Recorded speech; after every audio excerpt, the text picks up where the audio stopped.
It's that time, y'all. Historical Book Club. Historical Book Club, HBC. Yes, yes. And Anna is in the building. And I'm very excited tonight because we're going to have a guest. It's our second guest. Okay. You want to get the... Can you fix this? Yeah, let's get it right. Hold on. Okay. Is that right? Is that good? Yeah. Yeah, so long as it doesn't fall. Yeah. So happy holidays, everybody. Yes, happy holidays. Merry Christmas and happy holidays, of course, to everybody. Mm-hmm. Susan, Peter, happy holidays. Okay. Yes. So there's a lot going on in the world that we're going to be getting to. I'm really happy because we were just here 2 weeks ago. Yes. And since we talk about elections and current events and everything, I'm really glad to be back in 2 weeks because I remember things and I look them up and stuff that I forget when we're talking about right then. And later tonight we're going to talk about Catalonia because we neglected Catalonia last time. And there's big news in Liberia. We got some real history about that, but tonight, we're going to have Sampson McCormick on. Yes. Tell us about Sampson. You've been talking about him for a few. I know. I have. Sampson McCormick is a comedian and author of this fabulous book right here, Misadventures of a Carefree Black Boy, Essays on Life and Redefining Masculinity. And Sampson's just one of these people that I think of as, I think he's very important because Sampson's funny and he tells the truth and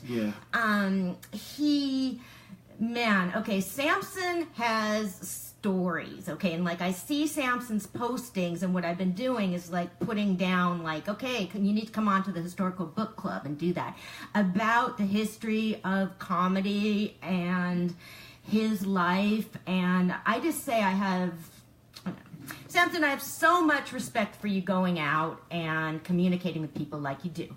So with that introduction,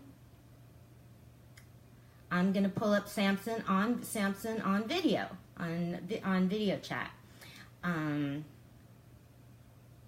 let's see if we can get this, to work. Okay, we're contacting Sampson. There's been a lot of comedy news, okay? Yes. Yeah, so that's part of it, because, you know, we talked about Bill Cosby, and last time...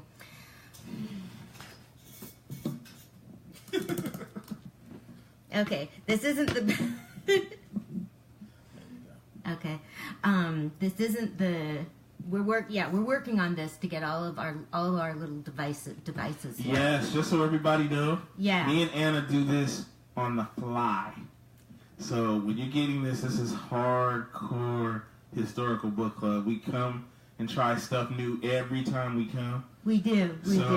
As soon as we figure out how to do it, and once we do a show or two, then we perfect it. So we do. Well, we've already, like, this is being perfected because our last guest was James, my brother-in-law. He's not feeling good. James. Okay. Yeah. So when James is feeling better, he's gonna be coming back and talking with us about some history. And, you know, so let's go back to the beginning of the Historical Book Club, because it started sort of with us talking about books and biographies that were historical but not too dense. Right. Okay, stuff you can really read, stuff that's really stories. And okay, are we Hey, there he is. Sampson. What up, Sampson? How you doing, man? It's Sampson. Yay. How you doing, sweetie? Yeah. And the public can... He's doing this. Okay, Roselle, Sampson, introductions. Yes, I am one of the DJs of Radio for the World. Mm-hmm. Yeah, and we've been in touch about doing this for a while. Let it just be stated for the record. Okay, Sampson, besides being Sampson, he's also Sampson's manager and all that. Like, okay, nice. yeah. I want to put this in about queer comics. Okay, people that are just out there working so hard. Okay, that I just have so much respect for. Because anyway, the point is. I got a little message from Sampson saying, "Are we really going to do this? Because we've been talking about this for a while." And I was just a little bit like, "Excuse me, Miss, your ass is busy on Tuesday nights." Okay, so I'm really happy you can be here with us now. I'm happy. Glad we finally made this happen. Definitely. Okay, so do you want to give the floor is yours yours, okay? Do you want to give people like a,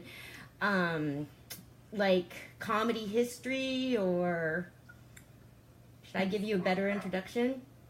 Oh, well, comedy history is so vast. So, I think that's definitely a conversation. But, the ball's in your court. I'm yours for the next 40 minutes. Okay, so a lot of people know about Bill Cosby, and one of the things I learned from Sampson's CD is that it was your ambition to play Cosby one of these days. So, yeah. I'm glad you picked it up, but he got in trouble. So the next book is Sammy Davis Jr. And Sammy Davis Jr. is gone now, so I don't think he'll be getting in any trouble. So I'm going to have to start studying Sammy Davis Jr. now, because if I can get that down, I think we'll be on to something. Okay, now this is a good. I don't really know that much about Sammy Davis Jr. and this is a real ulterior motive things, guys, because it's fun for me to have guests now because I don't really know that much about the history of comedy. So, Sammy Davis Jr., where would people know him from most of all? Would you say? Sammy Davis Jr. I think most notably, I know for me, from the Rat Pack, so and the Playboy Club too. He was in there with Dick Gregory and Miles Mabley, both who are, black comedy pioneers. Mm-hmm. And Davis Jr. was amazing. I think he was a comedian in his own right. He was also a really great singer and entertainer, and I really love, and I'm going to study him some more, because if they ever do a biopic on his life, let me tell you right now, Anna, I'm going to get the role, okay? Okay, cool. So we got that. Okay, I think Rizal, that you're a little bit, God, I think you grew up in, the world, a little bit more than me. What's some stuff you watched on TV? What's comedy you watched on TV? Ooh, I do know about Sammy Davis. I was a little younger then, but I know about Sammy Davis. Of course, like he said, a little bit of Bill Cosby. I could just keep going on. Go on. Eddie Murphy. Eddie Murphy. Okay, you got any Eddie Murphy stories for us? Bill, you gotta help me. You gotta help make sure that this is right. There we go. I'll do it. Okay. Yeah, you do it. Okay. You got any Eddie Murphy stories? I don't have any Eddie Murphy stories. I love Eddie. I think Eddie contributed greatly to comedy. But my personal favorites in comedy are Red Fox and Miles Mabley. Woo! I like Red Fox, man. Rest in peace, man. I love Red Fox. What about Miles Mabley? I like Miles Mabley, but I'm not gonna lie to you. I don't really know much about her. I know, man, but I'm not gonna front and act like I do. I know who she is, but I haven't heard much of her comedy. You have to go check it out. The thing is, and I really believe this, is that black women in particular have contributed so greatly to comedy, but a lot of their contributions have been overlooked. And Moms Mabley, she was the OG of her day. Moms Mabley in the 1920s and 30s was making $10,000 a week. Woo! Yeah, it definitely was back then. You know, and she was putting it down, and mind you, I mean, that was another era of comedy for, you know, the previous generation of comedy. So she was in there with, like, Slappy White. She was in there with Mantan Moreland and Pigmeat Markham.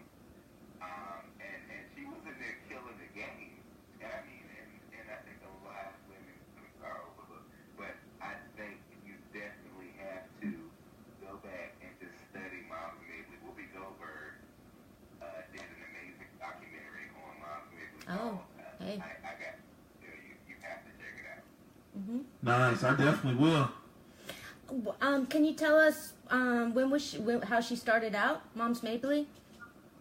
So in the back of my head, I'm secretly planning to maybe write a script, even if it's a short about her life, and I'm gonna have to get in contact with her family in Bremen, North Carolina, or White Plains, New York, because I visited her grave, and you know, of course, she's like one of my favorites. And so in the back of my head, I would love to do a film about her. The way she started was, I mean, of course, she was born in 1894, you know, the child of slaves in Bremen, North Carolina, and had a pretty tragic childhood. I mean, you know, her mother, I believe, was hit by a mail truck, and her dad died. Oh, and wow. she was doing like a minstrel show. So, you know, back in the day, minstrel shows were when they wore blackface. Yeah. You know, and they, you know, shuck and jive on stage and things like that. And she was mentored by an old comedy duo, old black comedy duo called Butterbeans and Susie. And they had a song called I Want a Hot Dog for My Roll, which, you know, back in the day, you know, back in the day, they recorded songs and they had double entendres of them. So listening to me say a hot dog for my roll, you already know what that's about. Right. So, you know, they trained her, you know, kind of, and she was able to write material, and they knew that, and she was on the Toba circuit, which was like the Chitlin circuit, and they knew that her comedy abilities were a lot greater, so they sent her to New York, and you know, she played the Cotton Club in the Apollo, and she was the first female headliner at the Apollo Theater in New York. Wow. All right. Wow. And I'm just going to ask us to go back a little bit. And can you tell us what the Chitlin Circuit is? I think I think there's people that I know there's people. I mean, this is for all of us to learn. I think a lot. Yeah. The Chitlin Circuit, if you think about the Chitlin Circuit was the only thing that a lot of particularly black entertainers had, because, you know, during slavery, there were very talented slave entertainers who were able to make a living by entertaining, and they were able to get some priority over slaves who did not know how to entertain. The Chitlin Circuit evolved out of that, you know, after Reconstruction. A lot of them were still, you know, trying to sing or tap dance or whatever it is that they were doing. And mind you, back, I guess before the 1920s, 1930s, if you were a black stand-up comedian, you weren't able to stand up flat-footed on a stage in front of a white audience and talk directly to them. So a lot of the comedy material, they were made up of skits. And so, you know, they would like talk to each other, you know, and there were these scenarios and they would talk to each other. So that was black comedy up until like the 1920s, 1930s. Moms Mabley was one of the first who stood flat-footed on stage. And so in the Chitlin Circuit was, you know, like juke joints, nightclubs, and also the Toba Circuit, which were clubs that black artists came and performed in because they couldn't perform in, you know, mainstream or white venues. So the Apollo Theater in New York, there was the Howard Theater in Washington, D.C., which I was the first black gay stand-up comedian to perform in. Hello. Wow. And I believe that can be found on your YouTube channel. Yes.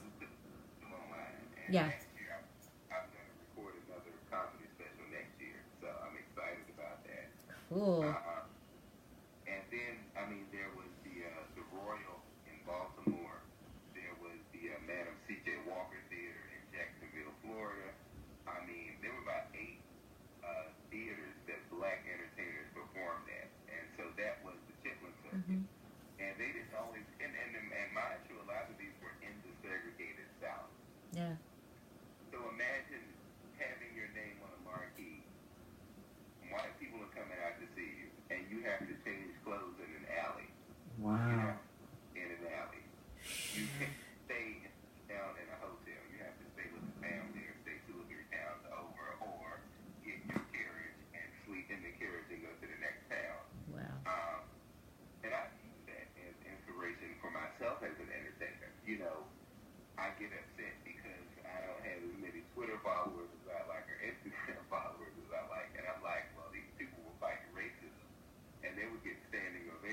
Yeah, what is it? You can cry if you want to, as far as I'm concerned. Um, yeah, okay, so we got that, and then I hope, okay, the Apollo Theater, that's a real major historical place, and so that's Mom's Mabley, and do you know, did she manage her own career?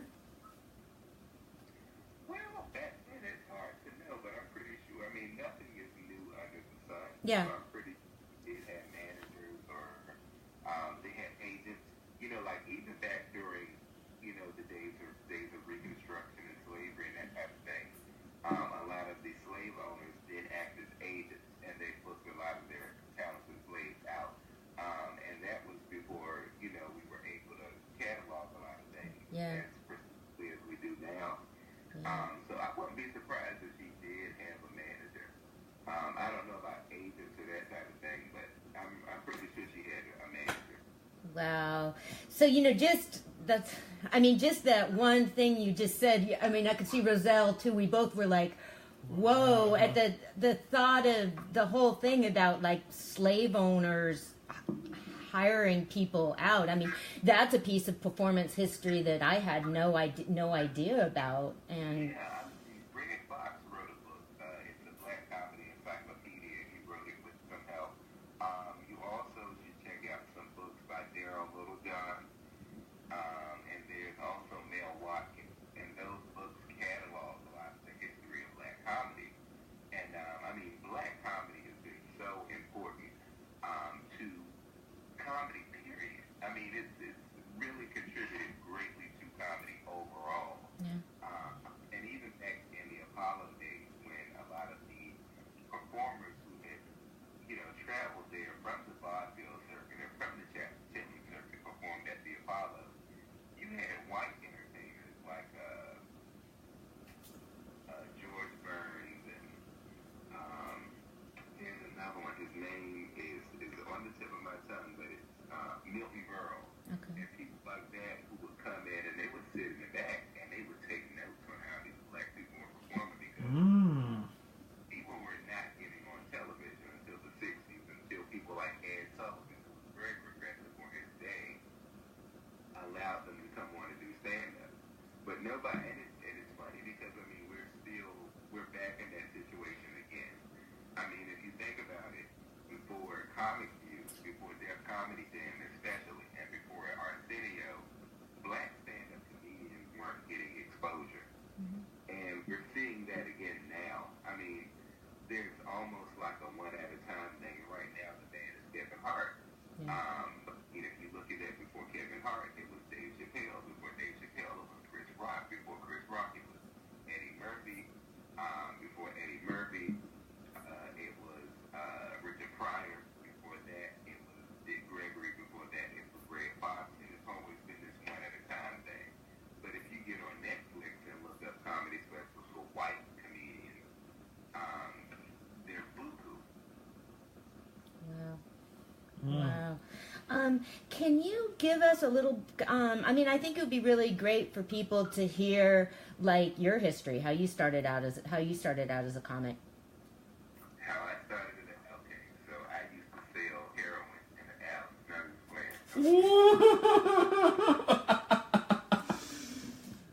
I started out actually when I was 5 and 6 years old. I would stay up late watching Arsenio Hall. And on Arsenio, back in the day, he used to have everybody on that show. And the new one was good, but the one in the 90s was fantastic. And it was just so full of black art. It was so full of our politics. It was so full of our songs. It was so full of our comedy and everything. And it was just beautiful because, I grew up during a time and I was a little nappy-headed, dark-skinned boy. And I was kind of effeminate. And I grew up in a time where we were taught that was unattractive. So, looking at that when I was 5 and 6 years old,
That's a long time. And you've been like you've been all over the country. Have you performed internationally?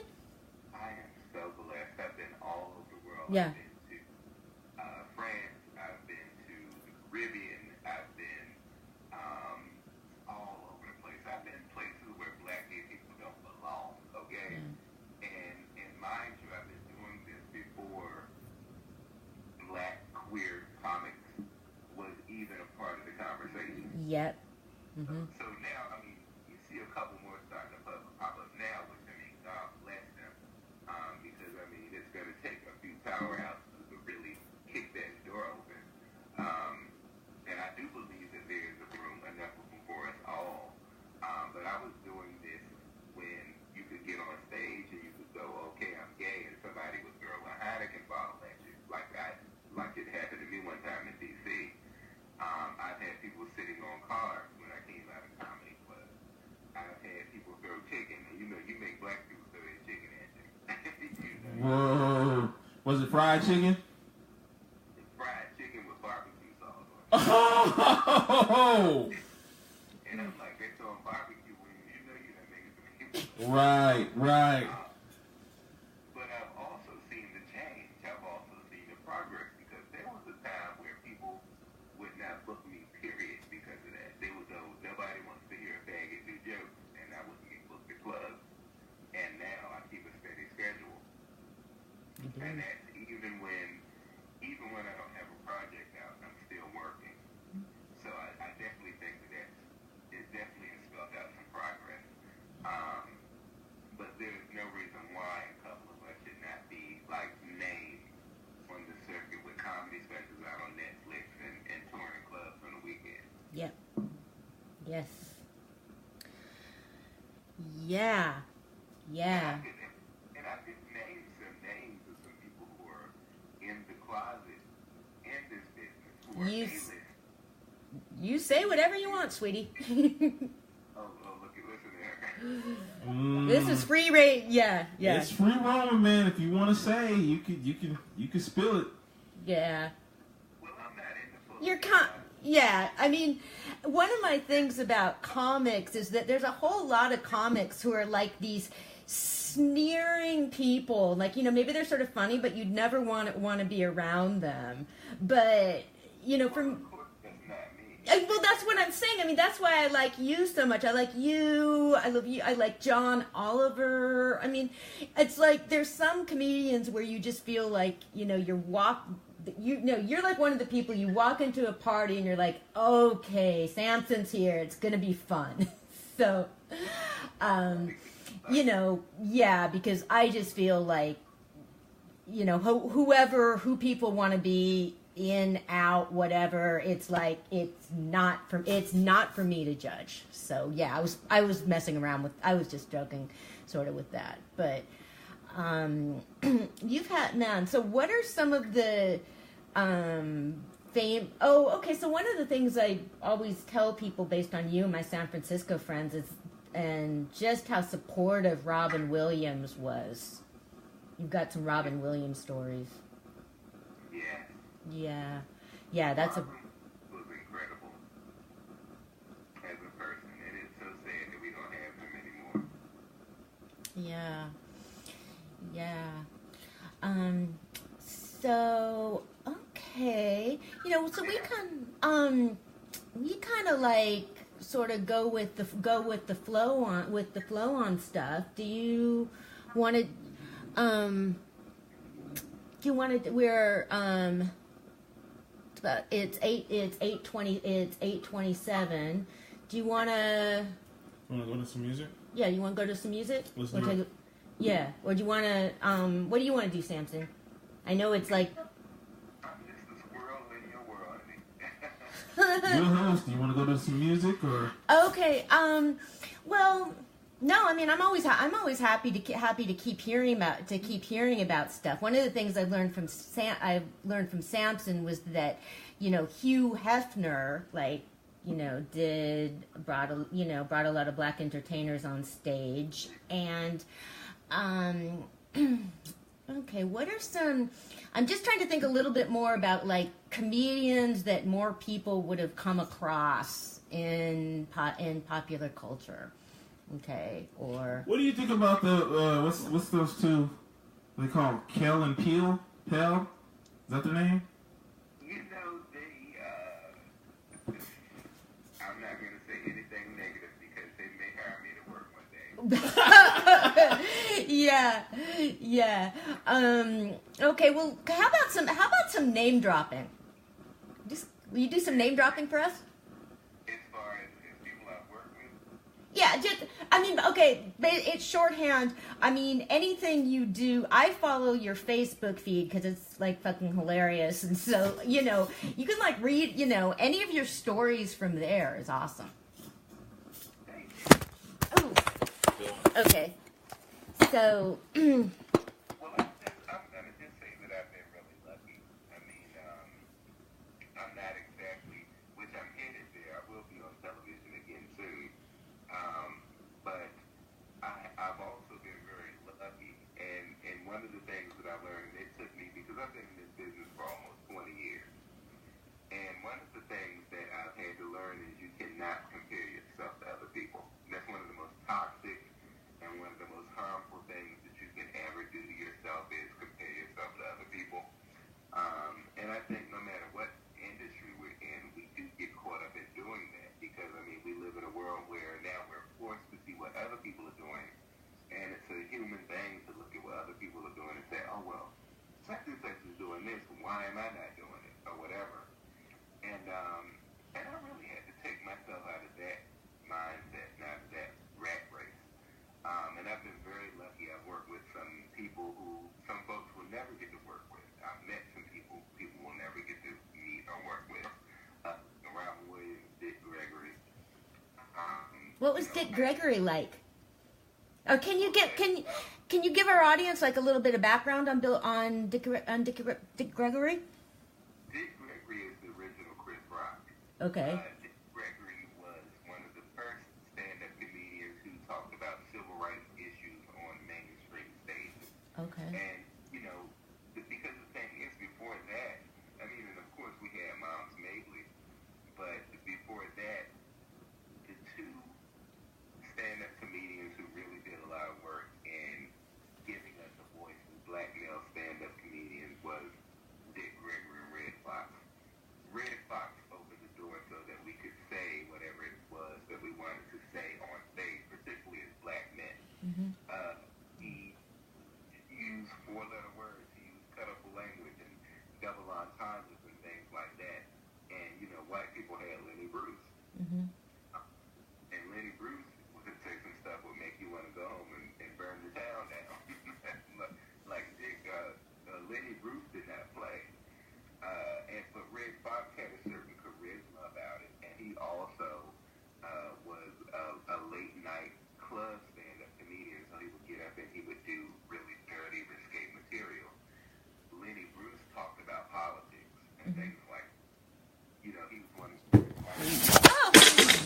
Whoa. Okay. Well, we just had a little. Whoa. That was a good one. That was okay. Okay, Lenny. Oh shoot, because I was about to ask. Oh man, I was about to ask a question. Okay.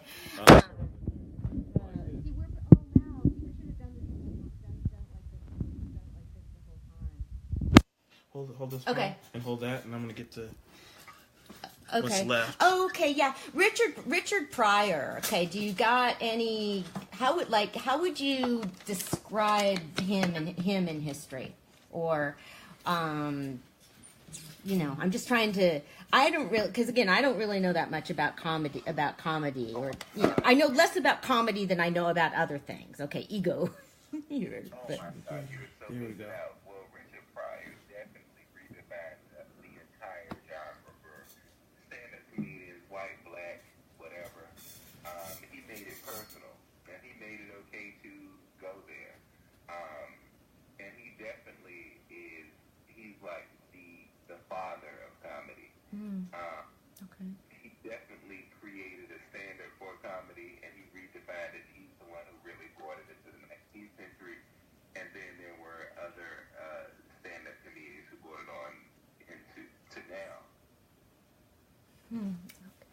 And what about gay comedians? I mean, and I know you're my God, like you're like the ultimate check Mr. All of the above. Yeah. So who has it been? Who's it been for them? So you mean like some history about gay comedy? Mm-hmm. Well, of course, that originated, the two places where that originated at were really three places that originated at was in the drag clubs, of course. Mm-hmm. Drag clubs are the essence of all of that. The slapstick humor, the improv humor, Mm-hmm. the self-deprecation, the camp, the high camp humor. Mm-hmm. And I would say some gay comedy developed because of political reasons. A lot of it was there in Greenwich Village, during a lot of the fights and things like that when police were raiding the bars. And I go back and I look at some of the speeches that were given by, and please I hope I have her name right, like Sylvia Rivera, Mm-hmm. who was a trans activist, Marsha P. Johnson, and people like that. And these are trans activists, okay? The intensity of those speeches was, I mean, you look at them now and it's like you still get chills. Yeah. And the comedians that they had then, so it was between there and it was also between San Francisco. Valencia Rose was one of the hotbeds for LGBT stand-up comedians. So you had people like Tom Amiano, who we like to call him the mother of gay comedy. I didn't know that. And, Tom Amiano was very political. You had people like Karen Ripley, who was one of the first lesbian stand-up comedians in the country. And then you had people like Karen Williams, who was the first black lesbian stand-up comedian in the country back in the 80s. So, I mean, the history is there. But for years and years, I believe the contributions have been ignored, but I do believe that door is opening now. And I believe that it's going to take a few more kicks, but while I'm still young and gorgeous. Exactly. Well, we're certainly trying to do all we can by having you on the show, and I'm just really, really happy we could do this. I love what you have to say. Oh, thank you. And I'm glad you had me on. And you have to make sure that people check out the website. I'm always touring. Yes. I'm always on the go, so you have to check out SamsonComedy.com. Uh-huh. SamsonComedy.com. We have some amazing things on the website. I'm also working on doing some cooking stuff, some recipes. Because you even know how to cook. Wow. Okay, and you can also and Samson's on YouTube as well. Yes. Samson McCormick. And what? Christian Mingle. So you can find me on there. I'm on Christian Mingle. Mingle. Oh, okay. I'm just playing. I'm teasing. See, this is why I need to watch more Man, comedy. Sampson, man, your Facebook is full, man. I tried to add you as a friend. Yeah, Like, he tried. I tried millions of times, man. Well, we'll make it work. And I'm on Instagram, too. I'm on Instagram. If you get on Instagram, I'm on there at Mr. Sampson, M-I-S. Mr. Sampson. Okay. I'll definitely add you on and get you. That'll be cool. I hope you. Yeah, that'll be rough, man. I love to see what he's about, man. Good. Yeah. See, I told you. Hey, would I steer you wrong? Okay. It was funny because at the beginning he was like, "I'm trying to get my Instagrams up and all this." I'm like, "Man, we can't even get you on Facebook. Man, you filled up on Facebook, man." I'm like, "Man." Yeah. Looking for the grown, sophisticated folks. Instagram is where the young folks are at. Right. And told y'all I've been around for a while, so I need to get to these young folks because young folks are retweeting and they're all kinds of different stuff, and the young folks is where it's at. Right. Yeah. Okay. Cool. Well. Okay. We're gonna go to a break now, and Samson, I believe that you have an engagement to go to. So. Yes. Man, we enjoyed you. Thanks again, We Sampson. did. Hopefully we can meet you in person. Hopefully I can meet you in person. Yes. You know, this will be cool, man. Yeah. You know, that'll be dope. We sure will. I'm always touring, so I'm always going to go to, SampsonComedy.com, Instagram, Mr. Sampson, MisterSampson. Definitely. And I'll be at. And if you come out to a show, it's not just laughter, it's also love, because I believe that comedy is healing, and, when we don't have anything else, we have the ability to laugh. And I definitely am honored that I've been able to use something like comedy to bring people together, to speak truth to power, because I've been in some very interesting situations. I mean, I've had protesters come out to shows, and I've had conversations with them, and these weren't the safest situations, but I've been in them. And, especially now we're in a time where we cannot be afraid. And we have to use whatever it is that we've been blessed with to communicate, to create change, and we have to use those things because this is a very critical time in our world right now. I've always been like, say something. You can say whatever it is that you want, always have something to say. And so, yes, I'm out there cracking people up, but I'm also doing, dropping knowledge and bringing people together because we're all we have. Wow. Right on. Okay. Well, you have a one. Thank you so much, Sampson. Wow. Right on, man. Thank you. Okay. Radio for Real, thanks you, man. And this will be up, and the video will be public and available. Okay. Okay. Yep. Okay. Bye, honey. All right. Bye. Take care. Be safe. Thank you. Whoa, Sampson McCormick, everybody. We're going to go to a break. Okay, so I'm going to post this one up, and we'll be back on in a little bit.